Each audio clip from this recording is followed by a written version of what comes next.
Students, we will discuss about the important news. First news is regarding the SIR drive के perspective से है। Supreme court के वहाँ पे केरल गवर्नमेंट के द्वारा एक पेटिशन को फाइल किया गया था कि केरल में जो लोकल बॉडीज के जो इलेक्शन है वो भी कंडक्ट होने हैं। SIR का जो ड्राइव है वो भी कंटिन्यूस फेज में है। तो बोथ प्रोसेस के रिगार्डिंग में जो गवर्नमेंट ऑफिशियल्स हैं उनका रिक्वायरमेंट है वो हुआ करता है जब तक लोकल बॉडीज के इलेक्शन है वो कंडक्ट ना हो SIR का जो ड्राइव है उसको स्टॉप है वो किया जाए। तो स्टूडेंट्स, पेटिशन के ही रिगार्डिंग में इलेक्शन कमीशन ने रिस्पॉन्ड करते हुए अपना जो कॉन्फिडेंस है वो एक्सप्रेस किया है कि वोटर्स को जो फॉर्म्स डिस्ट्रीब्यूट किए जाने थे उनका 99% फॉर्म्स का डिस्ट्रीब्यूशन है वो हो चुका है BLOs के द्वारा। अब देखिए कि 40% जो वोटर्स का जो डाटा है उसका भी डिजिटाइजेशन है वो किया जा चुका है इस SIR ड्राइव के रिगार्डिंग। बोथ प्रोसेस कंटिन्यूस वे के अंदर में कैरी आउट हैं वो हो सकते हैं, ये इलेक्शन कमीशन का यहाँ पे रेस्पॉन्स है। स्टूडेंट्स, एक और न्यूज़ था SIR ड्राइव के रिगार्डिंग में। जब बिहार में SIR ड्राइव है वो स्टार्ट होता है तो इनिशियली आप देखिए कि इलेक्शन कमीशन के द्वारा 11 डॉक्यूमेंट्स वो बताए गए थे, उसी के थ्रू वोटर्स का जो आइडेंटिटी है उसको इस्टेब्लिश है वो किया जाएगा। फिर लेटर फेज में सुप्रीम कोर्ट के अंदर पेटिशन फाइल होता है। सुप्रीम कोर्ट के द्वारा आधार कार्ड है उसको भी इंक्लूड किया गया कि आधार कार्ड है वो सभी पर्सन्स के पास में इजीली वे के अंदर अवेलेबल है। तो यहाँ पे आधार के पर्सपेक्टिव से ही क्वेश्चनिंग है वो किया गया है कोर्ट के द्वारा कि आधार कार्ड तो आप देखिए कि कोई फॉरेनर पर्सन है हमारे नाइबर कंट्रीज से जो बिलोंग करता है इंडिया के लिए, आप देखिए कि उनका एंट्री हो चुका है, चाहे इलीगल वे के थ्रू हो या लीगल वे के थ्रू, और उन्होंने आधार कार्ड है उसको समहाउ गेन है वो कर लिया है। तो आप देखिए कि क्या उन पर्सन्स को भी इलेक्टोरल रोल के अंदर इंक्लूड है वो कर लिया जाएगा, ये यहाँ पे क्वेश्चन था सुप्रीम कोर्ट का इलेक्शन कमीशन से। इलेक्शन कमीशन ने रिस्पॉन्ड करते हुए कहा है कि जो इंडियन सिटीजन है, फर्स्ट आप देखिए कि जो राइट टू वोट है आपको इंडियन सिटीजन को ही अवेलेबल हुआ करता है, तो उसी के थ्रू यहाँ पे आधार कार्ड है उनको इंक्लूड तो किया जाएगा, बट यहाँ पे इंडियन सिटीजन है वो भी वो पर्सन है वो होना चाहिए। तो क्या आधार कार्ड है वो आपका सिटीजनशिप का प्रूफ है? ये यूपीएससी ने 2018 का जो प्रीलिम्स का पेपर था उसके अंदर में एक स्टेटमेंट बेस्ड क्वेश्चन में ये आधार आपका सिटीजनशिप का प्रूफ है वो नहीं है। आप अपने आधार कार्ड के ऊपर भी इस जो लाइन है उसको देख सकते हो, उसके ऊपर भी लिखा होता है कि आधार सिटीजनशिप का जो प्रूफ है वो नहीं है। नेक्स्ट अगर हम बात करें स्टूडेंट्स, यहाँ पे हमने राइट टू वोट के बारे में रीड किया। हमारा जो राइट टू वोट है वो क्या है? क्या ये आपका फंडामेंटल राइट है कि freedom of speech and expression के थ्रू आप यहाँ पे अपना जो वोट है उसको एक्सप्रेस करते हो? तो क्या ये आपका फंडामेंटल राइट यहाँ पे अवेलेबल है आर्टिकल 19 के थ्रू? क्या ये आपको एज ए लीगल राइट के रूप से अवेलेबल है? क्या ये आपका एज ए स्टैट्यूटरी राइट है, या आप देखिए कि आपको एज ए कॉन्स्टिट्यूशनल राइट के रूप से अवेलेबल है? तो स्टूडेंट्स, समय समय पे कोर्ट के अंदर में जब केस आते हैं तो कोर्ट के द्वारा इसका जो स्टेटस है उसको एग्जामिन किया जाता है। जैसे प्रेजेंट समय में जो इसका स्टेटस है वो अनूप बरनवाल केस है जो कि इलेक्शन कमिश्नर्स के अपॉइंटमेंट के रिगार्डिंग में था, और अनूप बरनवाल केस के अंदर में 2006 का जो कुलदीप नैयर केस का जो जजमेंट है उसी जजमेंट को कंटिन्यूस है वो किया गया कि आपका जो राइट टू वोट है वो आपका एज ए स्टेचुटरी राइट के रूप से आपको अवेलेबल है। इलेक्शन कमीशन का और क्या रिस्पॉन्सिबिलिटी है कि आर्टिकल जो 326 है जिसके थ्रू SIR ड्राइव है वो कंडक्ट होना है।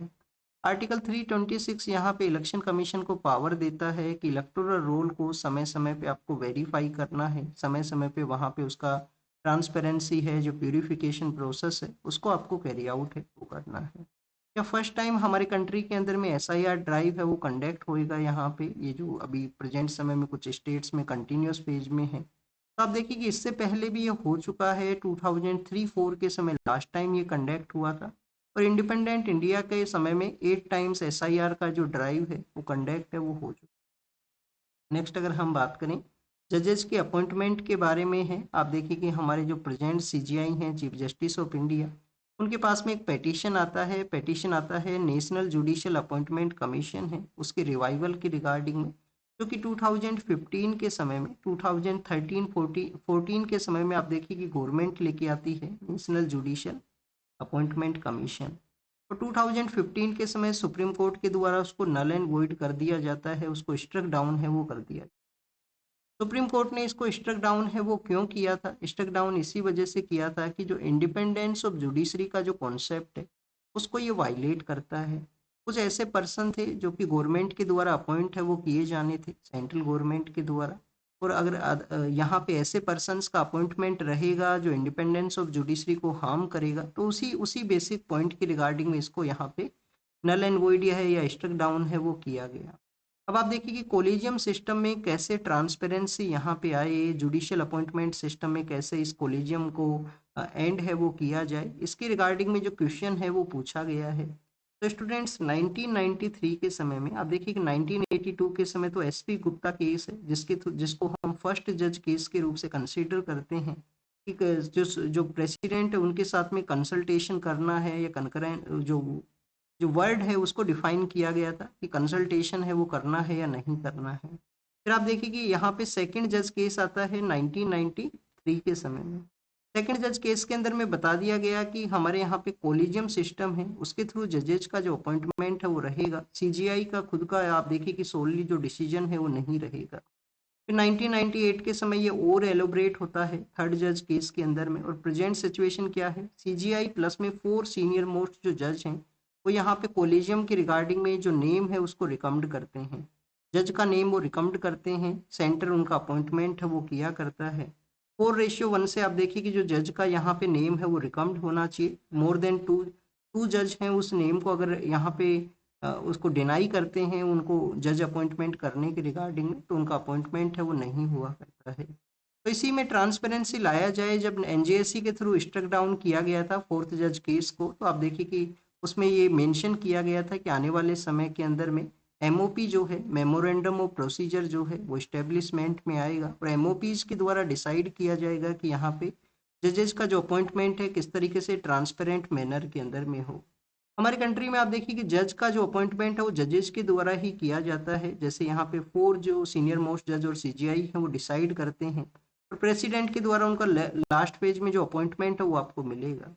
तो मोर ट्रांसपेरेंसी कैसे होगा, यहाँ पे किसी तरीके का कोरिलेशन तो एग्जिस्ट नहीं करता है कि अपना ही जो प्रेफरेंस वाले जो पर्सनस हैं उनका यहाँ पे अपॉइंटमेंट हो, उनका एलिवेशन हो कोर्ट के अंदर में।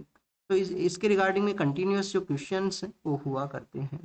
नेक्स्ट अगर हम बात करें स्टूडेंट 26/11 का जो इंसिडेंट था हमारे कंट्री के अंदर में, जो टेरर अटैक था हमारा फाइनेंशियल जो सिटी है मुंबई के वहाँ पे, तो स्टूडेंट्स उस इंसिडेंट का आप देखिए कि 17 ईयर्स वो हुए हैं। तो यहाँ पे जो ब्रेव हमारे जो पुलिस पर्सनल्स हैं उनको याद किया गया है कि कैसे उन्होंने अपना जो लाइफ है उसको लेट डाउन किया था उस समय में 26/11 के उस टेरर अटैक के समय में। इनिशियली आप देखिए कि पुलिस फोर्स के द्वारा ही रिस्पॉन्ड किया गया था, क्योंकि इनिशियली जो अटैक होता है जिस तरीके से जो मोर पब्लिक का जो गैदरिंग वाले एरियाज हैं वहाँ पे पुलिस पर्सन है उनका ही प्रेजेंस हुआ करता था। फिर लेटर फेज में जो हमारे एनएसजी हैं, नेशनल सिक्योरिटी गार्ड, जो एनएसजी कमांडोज हैं जिनको ब्लैक कैट के नाम से भी जानते हैं, उनके द्वारा फिर रिस्पॉन्ड किया जाता है और टेररिस्ट पर्सन को एलिमिनेट है वो कर लिया गया था। एक जो टेररिस्ट पर्सन है उनको आप देखिए कैप्चर है वो भी किया गया था और बाद में उनको एग्जीक्यूट है वो कर दिया गया था 2012 या 13 के समय में। तो स्टूडेंट्स ये तो बेसिकली आप देखिए कि 26/11 के बारे में हुआ, बट ये इंसिडेंट के बाद में क्या ऐसे डिसीजंस लिए गए जिससे कि आने वाले समय में जो अटैक है उसको रोका जा सके या उसके रिगार्डिंग में कुछ वर्क है वो कैरी आउट हो। एनआईए नाम का जो इंस्टीट्यूशन है वो क्रिएट किया गया, एनटीआरओ को क्रिएट किया गया। और आप देखिए कि जो कोस्टल सिक्योरिटी है उसको इंश्योर करने के रिगार्डिंग में भी यहाँ पे जो ऑर्गेनाइजेशन है उनको सेटअप किया गया, क्योंकि जो 26/11 इंसिडेंट हुआ था मुंबई के अंदर में कोस्टल एरिया के थ्रू ही जो टेररिस्ट है वो एंट्री को करते हैं। और जब आप पुलिस रिफॉर्म्स के बारे में रीड करते हो तो 26/11 के इंसिडेंट के दौरान में पुलिस पर्सन्स के पास में जो अपग्रेडेड वेपन्स का ना अवेलेबिलिटी होना, ये एक मेजर क्वेश्चन है वो रेज हुआ था कि पुलिस फोर्सेस के पास में भी जो वेपन्स हैं उनका अवेलेबिलिटी होना चाहिए, अपग्रेडेड वेपन्स हैं वो होने चाहिए, जिससे कि कोई भी अनसर्टेन सिचुएशन है, कोई टेरर अटैक है, उसको वो वहाँ पे डील है वो कर सके। क्योंकि जो फर्स्ट रेस्पॉन्डर जो हुआ करते हैं इंटरनल वे के अंदर में वो आपको पुलिस फोर्सेज हैं वही आपको मिलेगा। नेक्स्ट आप देखिए कि पैसिव यूथेनेसिया के रिगार्डिंग में एक पेटिशन फाइल हुआ था, एक 31 ईयर ओल्ड जो पर्सन है उनके पेरेंट्स के द्वारा किया गया यहाँ पे पेटिशन। और ये जो पर्सन है 100% डिसेबिलिटी है उसको फेस कर रहे हैं, तो इसके रिगार्डिंग में आप देखिए कि ये पेटिशन हुआ था। अब सुप्रीम कोर्ट ने मेडिकल बोर्ड को फॉर्म करने के लिए अलाउ किया है कि मेडिकल बोर्ड का फॉर्मेशन रहेगा, उनके द्वारा ही जो डिसीजन है वो लिए जाएंगे कि यहाँ पे इस यूथेनेशिया प्रोसेस को कैरी आउट करना है या नहीं करना। क्या हमारे कंट्री के अंदर में एक्टिव यूथेनेशिया है उसको अलाउ किया गया है? तो स्टूडेंट्स आप देखिए कि एक्टिव यूथेनेशिया है वो अलाउ नहीं है, पर 2018 के समय में सुप्रीम कोर्ट के द्वारा common chaos versus union of India, common chaos versus union of India case के अंदर में पैसिव यूथेनेशिया है उसको ऑब्जर्व किया था। पैसिव यूथेनेशिया क्या है? कोई पर्सन डिसेबल है, मेडिकल बोर्ड उनको अलाउ करता है, तो आप देखिए कि जो उनको मेडिसिन्स मिलती हैं, जो मेडिसिन्स मिलती हैं जो उनको यहाँ पे रोक दिया जाएगा, विद होल्ड कर लिया जाएगा, या आप देखिए कि विड्रोवल है वो कर लिया जाएगा। तो स्टूडेंट्स इसको पैसिव यूथेनेशिया के नाम से जानते हैं। एक्टिव यूथेनेशिया क्या है कि डायरेक्टली कोई ड्रग उनको दे दिया जाए जिनसे कि उनका डेथ है वो हो सके, तो एक्टिव यूथेनेशिया अलाउ नहीं है।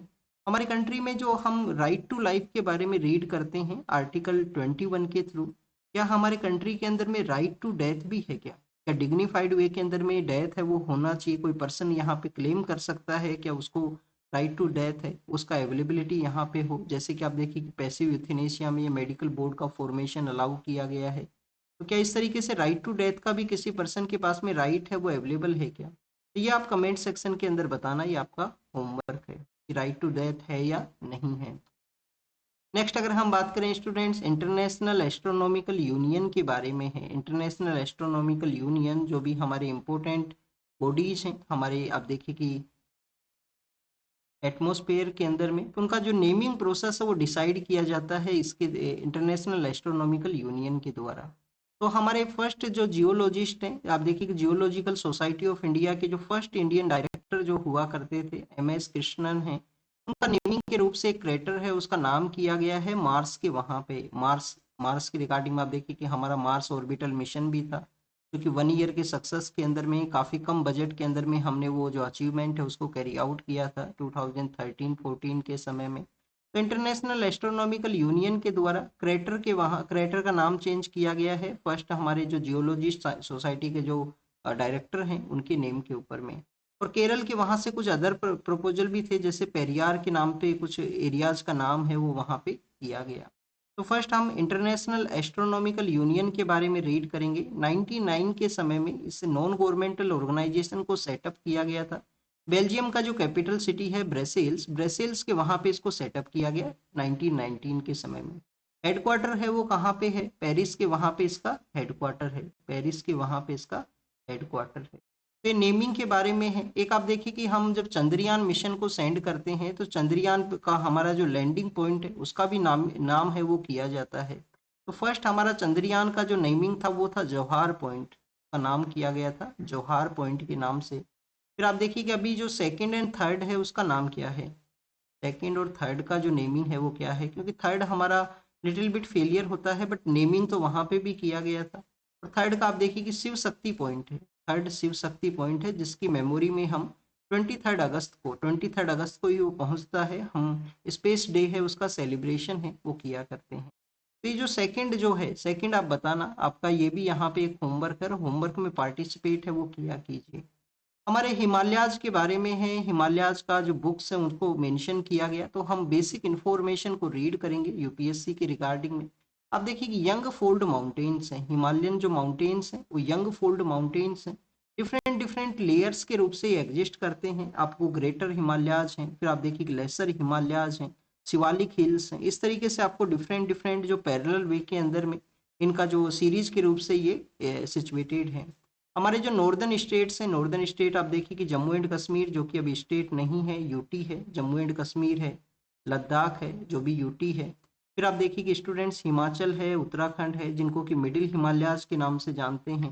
हिमाचल उत्तराखंड के बाद में आपको मिलेगा सिक्किम, सिक्किम है, सिक्किम के बाद में आप देखिए कि आसाम है, सिक्किम है, आसाम है, अरुणाचल प्रदेश है। ये कुछ हमारे ऐसे स्टेट्स हैं जहाँ पे हिमालयाज का लार्जर लेवल के ऊपर में जो प्रेजेंस है वो हुआ करता है। हमारी जो पेरेनियल रिवर्स हैं जो कंटिन्यूस 12 मंथ जो कंप्लीट ईयर फ्लो किया करती हैं, उनका भी इम्पोर्टेंट सोर्स है। आर्स वेदर कंडीशन से हमारी कंट्री को ये प्रोटेक्ट करता है। हिमालयन जो माउंटेन रेंज है कैसे प्रोटेक्ट करता है? ये जो सेंट्रल एशिया से जो कोल्ड एयर्स आया करती हैं उनको आप देखिए कि रोक दिया करता है इसके द्वारा। और मानसून के रिगार्डिंग में भी इम्पोर्टेंट है, क्योंकि समर के समय में जब हिमालयन जो माउंटेन रेंज है, जो तिबेतियन प्लेट्यू है, उसका मोर हीटिंग रहेगा, उतना ही बेटर कंडीशन में हमारा जो मानसून कंडीशन है वो डेवलप होता है, क्योंकि लो प्रेशर एरिया है वो क्रिएट होगा नॉर्दर्न पार्ट के अंदर में। और जो इस तरीके से हाई प्रेशर से मूवमेंट है वो रहेगा यहाँ पे, जो रेन बियरिंग विंड्स हैं उनका। 26 नवंबर का जो डे है उसको एज हम कॉन्स्टिट्यूशन डे या लॉ डे के रूप से भी सेलिब्रेट करते हैं। तो उसी के रिगार्डिंग में हमारे जो प्रेसिडेंट हैं, प्राइम मिनिस्टर हैं, उन्होंने कहा है यहाँ पे कि 2015 के समय में हम इसको एज ए कॉन्स्टिट्यूशन डे के रूप से सेलिब्रेशन को स्टार्ट किए थे। तो लास्ट 10 ईयर के दौरान में कॉन्स्टिट्यूशनल वैल्यूज हैं उनको यहाँ पे प्रमोट है वो किया गया है। हमारे इंडियन सिटीजन्स हैं उनका भी रिस्पॉन्सिबिलिटी है कि कॉन्स्टिट्यूशनल वैल्यूज को प्रमोट करें, जो ड्यूटीज उनको मिला है, फंडामेंटल ड्यूटीज भी जो मिला है उसको फुलफिल है वो किया जाए। फंडामेंटल ड्यूटीज के बारे में एक बार बेसिक देखें तो कब इसको ऐड है वो किया गया था, यूएसएसआर से हमने ये कॉन्सेप्ट है वो लिया है फंडामेंटल ड्यूटीज का। 42nd कॉन्स्टिट्यूशन अमेंडमेंट एक्ट के थ्रू इनको इंक्लूड है वो किया गया। स्वर्ण सिंह कमेटी बनता है, स्वर्ण सिंह एक मिनिस्टर हुआ करते थे हमारे उस समय में। तो स्वर्ण सिंह कमेटी का रिकमेंडेशन के बाद में फंडामेंटल ड्यूटीज उनको यहाँ पे इंक्लूड है वो किया गया। एक ड्यूटी जो है उसको आप देखिए कि बाद में अमेंडमेंट करते हुए इंक्लूड है वो कर दिया गया आर्टिकल 51A के थ्रू में। कॉन्स्टिट्यूशन वो डॉक्यूमेंट है जो नेशनल प्राइड के लिए इम्पोर्टेंट है। Yes students, one of the largest आपका कॉन्स्टिट्यूशन आपको मिलता है जिसका एक प्रियम्बल भी है। प्रियम्बल है, आप देखिए कि फिर कॉन्स्टिट्यूशन है, काफ़ी एलोबरेट मैनर के अंदर में कॉन्स्टिट्यूशन है। गवर्नमेंट ऑफ इंडिया एक्ट 1935 का भी इन्फ्लुएंस है। इंडिया का डाइवर्सिटी है वो भी एक रीजन है कि यहाँ पे जो कॉन्स्टिट्यूशन है वो आपको काफ़ी ब्रॉड वे के अंदर में मिलेगा। और लीगल लीगल सेक्टर के रिलेटेड जो लोग हैं उनका डोमिनेशन था कॉन्स्टिट्यूशन असेंबली के अंदर में। इस वजह से भी हमारा जो डॉक्यूमेंट है काफ़ी एलोबरेट वे के अंदर में इसको फ्रेम है वो किया गया है। नेक्स्ट अगर हम बात करें स्टूडेंट्स, प्रेजेंट जो सिचुएशन है, जिस तरीके से आप देखिए कि हमारे यहाँ पे जो रुपी का जो डेप्रिसिएशन है जो 7% के आसपास ऑब्जर्व हुआ है रुपी का डेप्रिसिएशन। तो उस सिचुएशन के बारे में बताया गया कि कैसे इसको हमें डील करने का ज़रूरत है। इससे पहले 2018 के समय में आप देखिए कि 11-12 के आसपास जो रुपी का जो डेप्रिसिएशन है वो हुआ था। 2018 के समय में 11-12% डेप्रिसिएशन है वो हुआ था। तो लॉन्ग टर्म करेंसी स्वैप है उसको हमने उस दौरान में कैरी आउट किया था। इस समय इंडिया का जो ऑयल के ऊपर जो डिपेंडेंस है उसको रिड्यूस करने का ज़रूरत है। जैसे कि रुपी का जो यहाँ पे जो इम्पोर्ट को अगर स्टेबलाइज कर दिया गया तो रुपी का जो ये डेप्रिसिएशन है वो यहाँ पे लिमिट हो सकता है, स्टेबलाइज है वो हो सकता है। कोप 30 के बारे में है, कहाँ पे ऑर्गेनाइज हुआ, UNFCCC का जो कोप 30 का मीटिंग है बेलम नाम का जगह है ब्राजील के अंदर में, वहाँ पे ऑर्गेनाइज हुआ है। फोशल फ्यूल्स को आप देखिए कि यहाँ पे फोशल फ्यूल्स से के अलावा जो एनर्जी सोर्स है उनको अडॉप्ट करने का ज़रूरत है, इसका यहाँ पे अडोप्शन हुआ। डेवलपिंग कंट्रीज को मोर फंड का रिक्वायरमेंट है वो रहेगा, इसके रिगार्डिंग भी जो डिस्कशन है वो हुआ है। और आप देखिए कि 2015 का जो COP21 था उसके 10 ईयर्स हैं वो कंप्लीट हो चुके हैं, जिसमें एक डिसीजन लिया गया था कि अर्थ का जो मीन टेम्परेचर है उसको रिड्यूस करने का कोशिश है वो किया जाएगा। तो बहुत जो न्यूज़ हैं वो कंटिन्यूस आप देखिए कि मेंशन है। ये रुपी डेप्रिसिएशन के बारे में न्यूज़ नहीं था, COP 30 तो हम काफ़ी बार रीड हैं वो कर चुके हैं।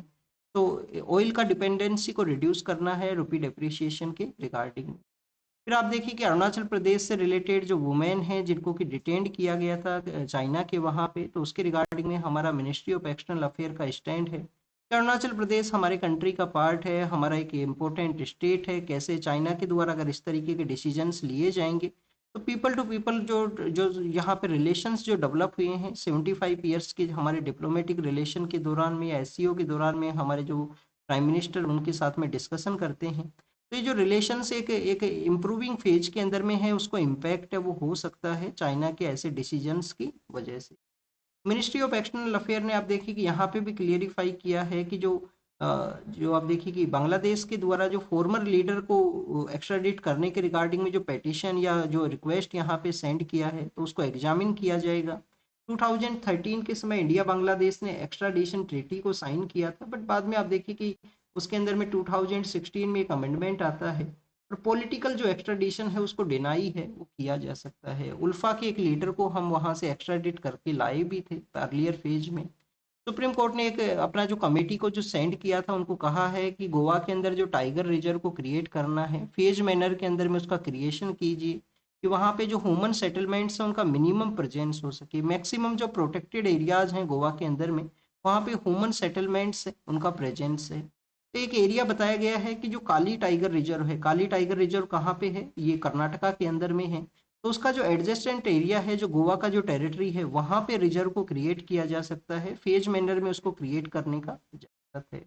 फिर आप देखिए कि जो डिजिटल जो ऑनलाइन मनी गेम्स हैं जिनको कि बैन किया गया, तो उस बैन का इम्पोर्टेंस बताया गया है गवर्नमेंट के द्वारा। किस तरीके से यूथ का एंगेजमेंट था, किस तरीके से साइबर फ्रॉड एक्टिविटी है वो हुआ करते थे उन गेम्स के थ्रू में। नेक्स्ट अगर हम बात करें स्टूडेंट्स, रेयर अर्थ मैग्नेट है, उसके कंस्ट्रक्शन के रिगार्डिंग में उसके पर्सपेक्टिव से कैबिनेट जो प्रपोजल है उसको अप्रूवल किया गया है। 7,000 करोड़ का ये स्कीम रहेगा रेयर अर्थ मैग्नेट के रिगार्डिंग में, तो उसका यहाँ पे मेंशन है वो किया गया है। कनाडा के साथ में आप देखिए कि हमारे जो कॉम्प्रिहेंसिव इकोनॉमिक पार्टनरशिप एग्रीमेंट है उसके थ्रू हम ये डेवलपमेंट को कैरी आउट करेंगे। फ्रांस का जो एविएशन सेक्टर की रिगार्डिंग में आप देखिए कि जो कंपनी है उनके द्वारा मेंटेनेंस, रिपेयर एंड ऑपरेशन के रिगार्डिंग में जो एक इंजन्स का जो एमआरओ है उसके रिगार्डिंग में आप देखिए कि जो इंस्टीट्यूशन है उसको ओपन किया जाएगा, तो उसका यहाँ पे मेंशन है। नेक्स्ट अगर हम बात करें बांग्लादेश के पर्सपेक्टिव से, जहाँ पे स्लम एरिया के अंदर में जो फायर का जो इंसिडेंट है वो सामने आया है।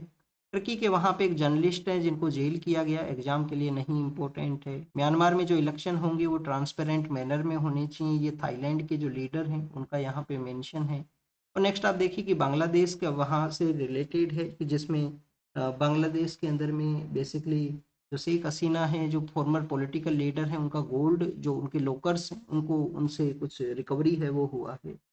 नेक्स्ट अगर हम बात करें स्टूडेंट्स यूएस एंड रसिया के बारे में है, क्रेमलिन ने कंफर्म किया है कि यूएस के जो डिप्लोमेट हैं वो विजिट करेंगे और यहाँ पे पीस एग्रीमेंट के रिगार्डिंग में जो डिस्कशन है वो रहेगा। और यूके ने आप देखिए कि बजट का इंक्रीज किया है, तो हमारे एग्जाम के रिगार्डिंग में जो इम्पोर्टेंट इन्फॉर्मेशन था उसको हमने डिस्कस किया। आप इसको रीड कीजिए, रिवाइज कीजिए, जो भी इन्फॉर्मेशन आपको मिला है उसको नोट डाउन कीजिए। Thank you students, thank you very much.